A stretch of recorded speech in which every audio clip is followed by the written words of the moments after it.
মুজিবুর রহমানের বাড়িকে নৃশংসভাবে ধ্বংসস্তূপে পরিণত করেছে।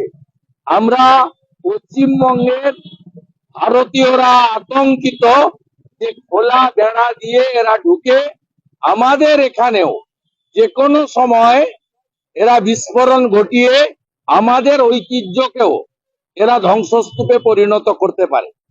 অত্যন্ত বাংলাদেশ এই বিদেশ মন্ত্রণালয় জানা হয়েছে হাসিনার দেওয়া যে অডিও বার্তা সেগুলো অবিলম্বে বন্ধ করুন ভারত সরকার। এ থেকে উচ্চাস হয়। কেন বন্ধ করবে? যখন হাসিনা ওয়াজেদ নির্বাচিত প্রধানমন্ত্রী ছিল তখন তারেক রহমানরা লন্ডনে বসে ভাষণ দিতেন, তখন তো বন্ধ করার কথা আওয়ামী লীগ বলেনি। এই মৌলবাদী শক্তি এরা পাকিস্তানের দোসর।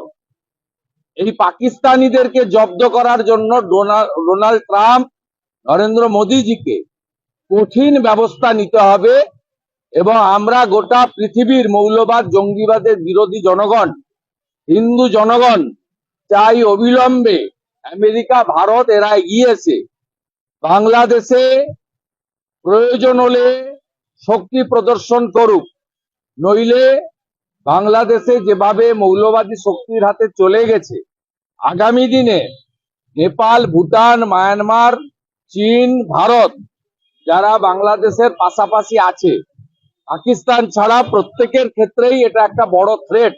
বিশেষ করে ভারতবর্ষের কাছে বড় থ্রেট, কারণ বাংলাদেশের বর্ডারের ম্যাক্সিমামটাই আমাদের এলাকায়। পশ্চিমবঙ্গের 9টা জেলার 2200 কিলোমিটার বাংলাদেশ বর্ডারে আছে এবং আমাদের মমতা ব্যানার্জির আনুকূল্যে 596 কিলোমিটার বেড়া দেওয়া যায়নি বিএসএফ।